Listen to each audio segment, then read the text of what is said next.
Nyoni, and I was so excited when she emailed and she said, I'm reading Dambudzo Marachera. It was a totally amazing writer. Did you know he lived here for a while? Yes, I did. Yeah, yeah, and he lived, I mean, some of us who are older and who know people like, Kwesi Owusu, they used to live in the same house in London many years ago. So I'm introducing Zodwa to read Dambudzo Marachera.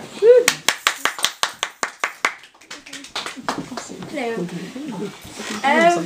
Yes, so Dambudzo Marachera. I didn't know him at all, like at all. And because I've lived in England for quite a while, I think most of my formative years have been in England. And when I should have been in high school studying African literature and Zimbabwe and stuff, I was busy in England. Eating fish and chips and going to Greg's. So when I started writing, I had a writer friend in Manchester, Zimbabwe, and he was like, oh, well, of course you know Marachera. And I was like, no, not even at all. And he was like, oh, how could you not know him? He's like, Marachera. And I was like, dude, blank. I have no idea who he is. But he was just like, this guy is like, he's a genius, man. And it's like, when you think of African literature, you don't always think of this guy, you know? He was just like, he was rude. And when they think, when people talk about Marachera, they say he was just alien to Africa, or in terms of his literature, because he didn't, it's like he didn't appreciate Africa. He did, but the way he spoke about it, and he was very unforgiving about politics in Zimbabwe. And then when he came, he got a scholarship to go to Oxford College. And when he was here, he studied and he wrote The House of Hunger, which is this book here. And it's a novella. And he won the Guardian Fiction Prize for it, I think 1979. But at the event, he was wearing a sombrero, and he was just throwing sauces on the chandeliers, kind of aiming at the literary editor of the newspaper, you know. And they thought he was schizophrenic. So they offered him a chance to go into treatment, but then he opted out to leave the university instead. So when he eventually, lived in exile about 8 years in England, and then when he returned to Zimbabwe, he kind of, after the independence, he returned in 1982, independence was 1980 in Zimbabwe, but he chose to live in this kind of self-imposed exile because he just didn't agree with the system at all. So, and then he lived on the streets up until the day he died. He died of AIDS-related illness. And I remember reading this book, and he probably explains a scene, and then 2-3 pages later, he's kind of got off on a tangent, but he'll return to the scene about 10 pages later, and you're going back thinking, oh wait, how did we get there? You know, and it's it's not a linear or chronological story, but then when you get to the end, you think, wow, okay, you understand language, but you choose not to use it the way everybody else does.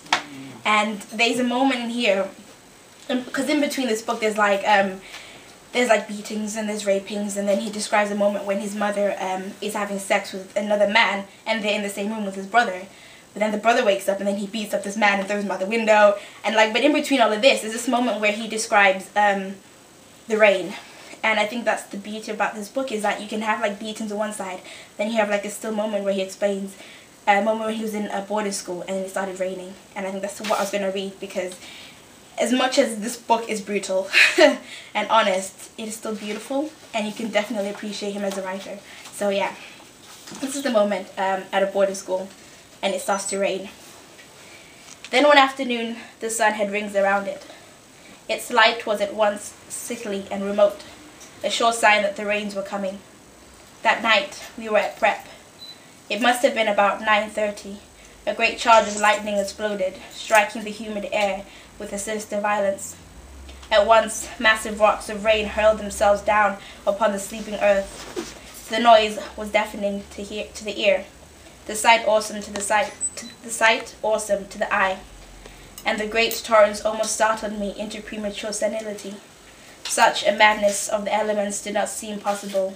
Rude buckets of water poured over the school. It rained as though it would flood us out of our minds. It drummed on the asbestos roofs. It drummed on the window panes. It dinned into our minds. It drummed down upon us until we could not stand it. It poured, darkly, splashed, guttered, broke down upon our heads like the smack of a fist. It roared, splashed, soaked, stuttered down from the black spaces of the huge, mindless universe. It rose. It swelled. It cracked its sides like a whip. Silverfish seemed to leap in frenzy by bucketfuls. The mud splashed, and sucking of it stirred around and round in our minds. It chilled up to the shoulders of one's soul. The delirium of rain shook the school into a feverish excitement. The eruption was like a boil that bursts and splatters everything with its black acids. The angry skies drove boulders of rain against the school until we felt our sanity was under a relentless siege. The singing fury of it struck little needles into the matter of our brains. It boomed, it dammed up, it welled, it roared the lines out of voice. It spilled down into our minds, soaked our words, and left us mouth opened, mouth wet. The air reeked of nothing else. Its sweet, evil tang stuck like glue to our clothes. Things floated in it, and they were our formal assurance. At the cemetery, the cheaper graves were gutted with it, and with the little wooden stakes and crosses were swept away. A drunken teacher who recklessly dared it was never seen again. That rain, it knocked more than the breath out of you. That rain, it drummed and drummed until the drum burst, stitching the mind of thongs of lightning. It was like a madman, talking incessantly, whispering rapidly into the ear of the sky. It was like a man who, suddenly bereaved, breaks down and hurls himself to the wall. It was a great river, plunging over a falls of roaring and sleeper range that can only be broken by the rocks below. The rain, it broke down the workers' compound. It felled the huts with its brute knuckle duster.